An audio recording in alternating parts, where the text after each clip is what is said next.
इंसान की एलिमेंट्री कनाल अमन एलिमेंट्री कनाल इंसान का डाइजेस्टिव सिस्टम एक लंबी नाली पर मुश्तमिल होता है। डाइजेस्टिव सिस्टम निज़ाम आज़मा जो मुंह से शुरू होकर अनस पर ख़त्म होता है। इस नाली को एलिमेंट्री कनाल या गट कहते हैं। इसके बड़े से ओरल कैविटी, फेरेंक्स, एसोफेगस, मैदा, स्मॉल इंटेस्टाइन, बड़ी आंत, छोटी आंत और लार्ज इंटेस्टाइन, छोटी आंत हैं। इसके अलावा एलिमेंट्री कनाल के साथ मुंसलिक बहुत से ग्लैंड भी डाइजेस्टिव सिस्टम का हिस्सा। इन ग्लैंड में सलाइवरी ग्लैंड के 3 जोड़े, पेंक्रियाज और जिगर शामिल हैं। डाइजेस्टिव सिस्टम की साख्त और फार समझने के लिए हम ये फ़र्ज करेंगे कि सालन मसलन गोश्त के साथ लिया और रोटी का एक वाला किस तरह डाइजेस्ट होता है और किस तरह सेल्स को सादा मॉलिक्यूल मसलन अमाइनो एसिड, सादा शुगर, फैटी एसिड और विटामिन साल्ट मुहैया किए जाते हैं। ओरल कैविटी खुराक का इंतखाब, पीसना और semi digestion. Oral cavity selection, grinding and semi digestion of food. Oral cavity से मुराद मुंह के पीछे की जगह है। ये डाइजेशन के तमाम अमल में अहम किरदार अदा करती है। खुराक का इंतखाब इसके फाल में से एक है। जब खुराक ओरल कैविटी में दाखिल होती है तो इसका जायका चखा जाता है इसे महसूस किया जाता है। अगर गोश्त का जायका ये बताए कि ये पुराना है, ख़राब है, तो हम इसे मुस्तरद कर देते हैं। अगर दांत या ज़बान नवाले में की सख्त चय मसलन मिट्टी के ज़रात को महसूस करें तो हम नवाले को मुस्तरद कर देते हैं। सूंघने और देखने की भी ओरल कैविटी को खुराक के इंतखाब में मदद देती है। ओरल कैविटी का दूसरा काम दांतों की मदद से खुराक को पीसना है। ये अमल मैस्टिकेशन कहलाता है। इसके लिए अहम है कि एसोफेगस सिर्फ छोटे छोटे टुकड़ों को ही अपने अंदर गुजरने दे सकती है। एंजाइम भी बड़े टुकड़ों पर अमल नहीं कर सकते। इन्हें अमल करने के लिए ज़्यादा सतही रकबा वाले छोटे टुकड़ों की ज़रूरत होती है। ओरल कैविटी का तीसरा और चौथा काम खुराक को गीला करना, लुब्रिकेशन और इसकी केमिकल डाइजेशन है। ओरल कैविटी में सलाइवरी ग्लैंड के 3 जोड़े होते हैं, एक ज़ुबान के नीचे, दूसरा जबड़ों के पीछे और तीसरा कानों के आगे। ये खुराक की मैस्टिकेशन का अमल सलाइवरी ग्लैंड को ओरल कैविटी में एक रतूबत जूस यानी सलाइवा खारिज करने की तरीक देता है। सलाइवा खुराक में पानी और म्यूकस डालता है जो खुराक की लुब्रिकेशन करते हैं ताकि ये एसोफेगस से आसानी से गुजर सकें। सलाइवा में एक एंजाइम सलाइवरी एमाइलेसिस भी पाया जाता है जो खुराक में मौजूद स्टार्च की सीमी डाइजेशन में मदद देते हैं। मैस्टिकेशन, लुब्रिकेशन और सेमी डाइजेशन के दौरान ज़ुबान खुराक के टुकड़ों को घुमाती भी है जिससे ये छोटा फिसलने वाला एक गोल टुकड़ा बन जाता है। ऐसे टुकड़े को बोलस कहते हैं। बोलस को हम निगल लेते हैं और फेरेंक्स से ये एसोफेगस में धकेल देते हैं।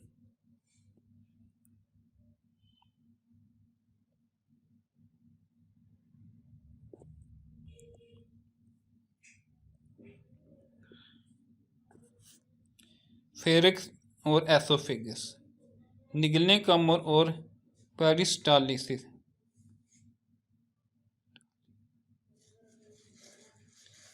निगलने के दौरान बोलस को ज़ुबान की मदद से मुंह के नीचे की तरफ धकेला जाता है। जब ज़ुबान बोलस को धकेलती है तो इस दौरान नर्म तालू सॉफ्ट प्लेट भी ऊपर उठता है और नीचे की तरफ होकर नाक की कैविटी नेज़ल कैविटी को बंद कर देता है। निगले जाने वाले बोलिक्स फेरेंक्स से गुजर एसोफेगस में जाता है।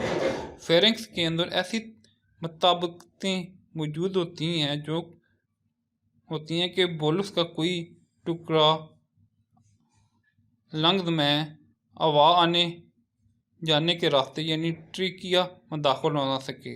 खुराक निगलने के दौरान ट्रिकिया का ऊपरी किनारा यानी लेरिंक्स ऊपर उठता है जिससे कार्टिलेज के बने पर्दा यानी इपीग्लॉट्स पर उसकी रुख पर आ जाने के लिए जोर पड़ता है। इस तरह ट्रेका का सुराख यानी गिलाट बंद हो जाता है।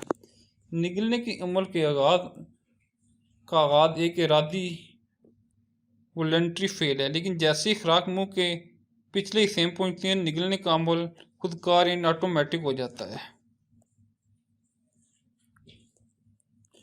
निगले जाने के बाद खुराक की एक नाली यानी एसोफेगस में दाखिल होती है, जो फेरिंक्स और मेदा को जोड़ता है। फेरिंक्स और एसोफेगस खुराक की डाइजेशन में कोई सानी नहीं डालते, बल्कि सलाइवा के पीछे डाइजेस्टिव अम्ल ही यहाँ जारी रहते हैं। पेरिस्टालिसिस खुराक की ओरल कैविटी से रेक्टम की जानब अर्क होता है। इससे मुराद एलिमेंट्री कनाल की दीवारों के स्मूथ मसल में सिकुड़ने और फैलने की अमवाज हैं।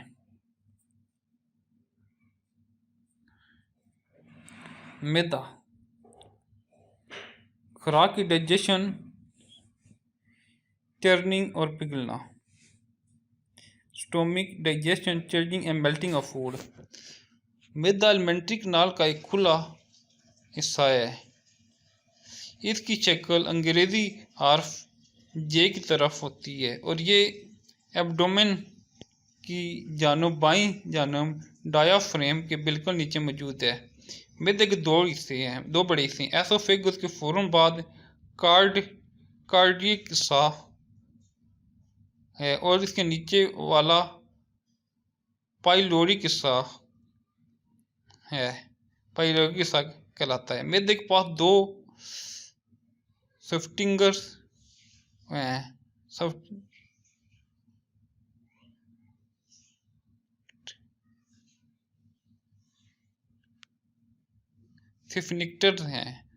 स्फिंक्टर से मुराद ऐसा सुराख है जिसको खोलने बंद करने का काम मसल्स करते हैं।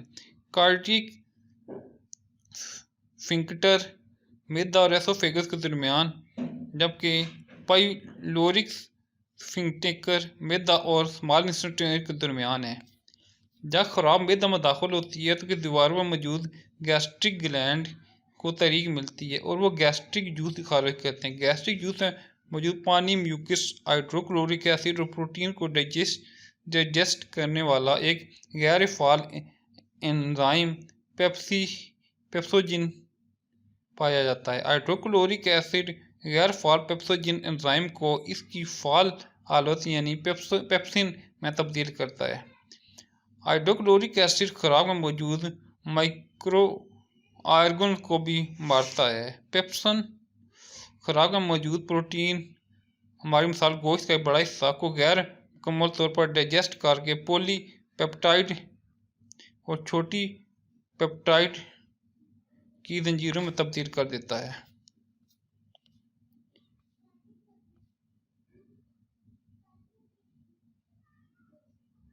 एसोफेगस, कार्डियक स्फिंक्टर, कार्ड का हिस्सा, मैदा का जिस्म, मस्कुलर दीवारें, पाइलोरिक एसिड है, पाइलोरिक स्फिंक्टर, ड्यूट्रियम।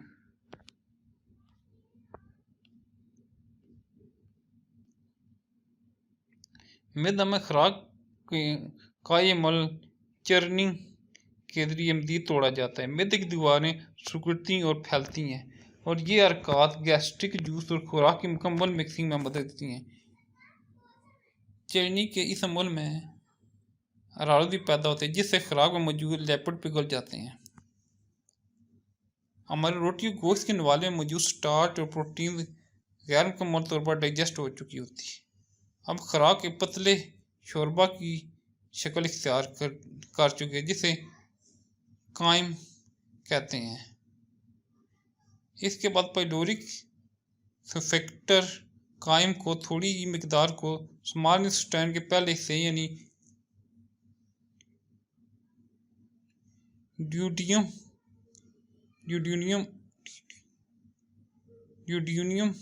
में दाखिल होने की इजाज़त देता है।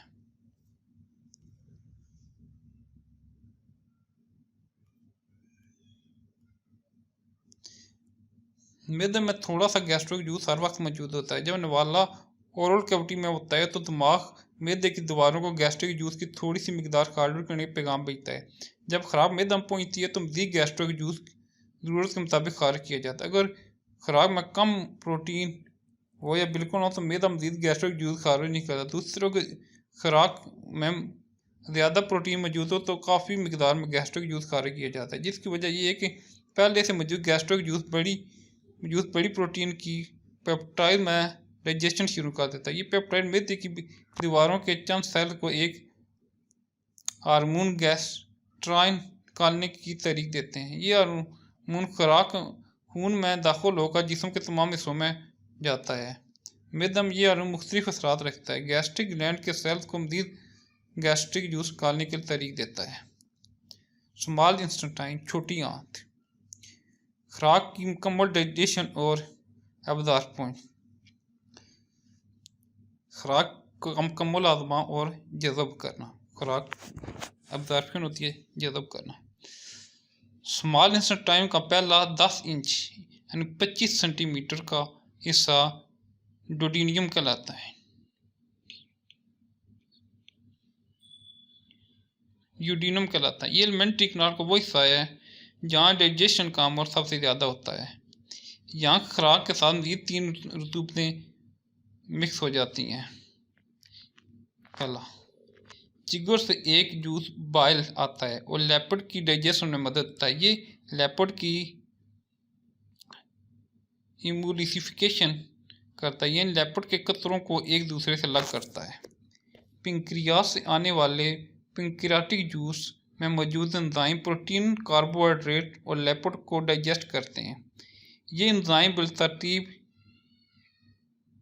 ट्राइप्सिन, पेंक्रियाटिक एमाइलेज और लाइपेज हैं। इंस्टेंटाइन की दीवारों से आने वाला इंस्टेंटाइन जूस तमाम इकसाम की खुराक की मुकम्मल डाइजेशन के लिए बहुत से एंजाइम रखता है। ड्यूडियम से आगे 204 मीटर लंबी जिजूनियम है। इसका ताल्लुक हमारे नवाल में मौजूद बकाया प्रोटीन, स्टार्च और लिपिड की डाइजेशन से है। स्मॉल इंस्टेंटाइन का आखिरी 3 मीटर लंबा हिस्सा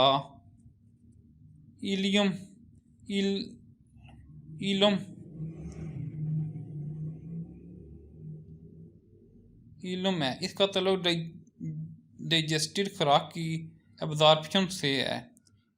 इलम के अंदरूनी दीवारों में गोल तहें होती हैं जिनमें बेशुमार उंगली नुमा उबार होते हैं। इन उबारों को वलाई वेल्स कहते हैं। वलाई अंदरूनी दीवारों का सतही रकबा बढ़ाते हैं। इनसे डाइजेस्टिव खुराक की एब्जॉर्प्शन में बहुत मदद मिलती है। और अरोल्स में बहुत ज़्यादा ब्लड कैलोरीज और लिम्फेटिक सिस्टम की एक नाली इलेक्ट्रिकल मौजूद होती है।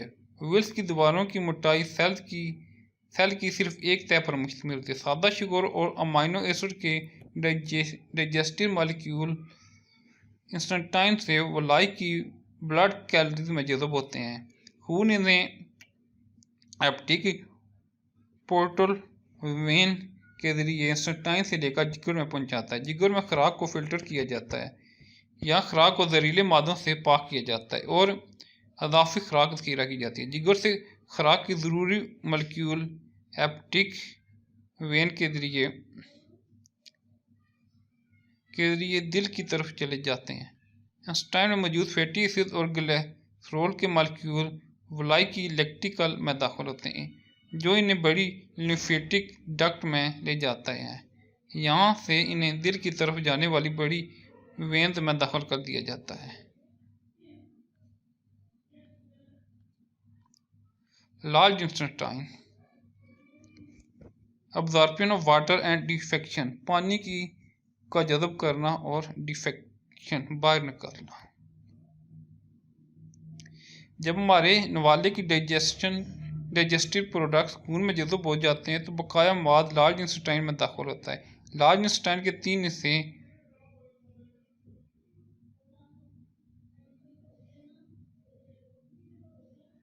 सैकम जो स्मॉल इंस्टेंटाइन के साथ मुत्सिल एक थैली है, कोलोन और रेक्टम कोलोन के जरिए पानी को खून में जज़ब करवाया जाता है, जिसके बाद बचने वाला ठोस मवाद को फुजला फीसिस कहते हैं। फुजले में खुराक का डाइजेस्ट न होने वाला हिस्सा है। इसमें बहुत से बैक्टीरिया एलिमेंट्री करार के उतरते हुए सेल, बाइल्स, पिगमेंट और पानी मौजूद होता है। फुजला को रेक्टम में दखीरा किया जाता है जो एनस के जरिए जिस्म से बाहर निकलते हैं। बम्बूल के हालात में जब रेक्टम फुजला से बाहर जाता है तो ये एक रिफ्लेक्स पैदा करता है जिससे एनस रेफाजस यानी डिफिकेशन के लिए खुल जाता है। बालगों में ये डिफिकेशन शोरी तौर पर रोक सकता है, लेकिन शिरकवारों में इसका कंट्रोल गैर इरादी होता है। ग्रोथ के दौरान बच्चा इस डिफिकेशन को इरादी कंट्रोल में लाना सीख लेता है।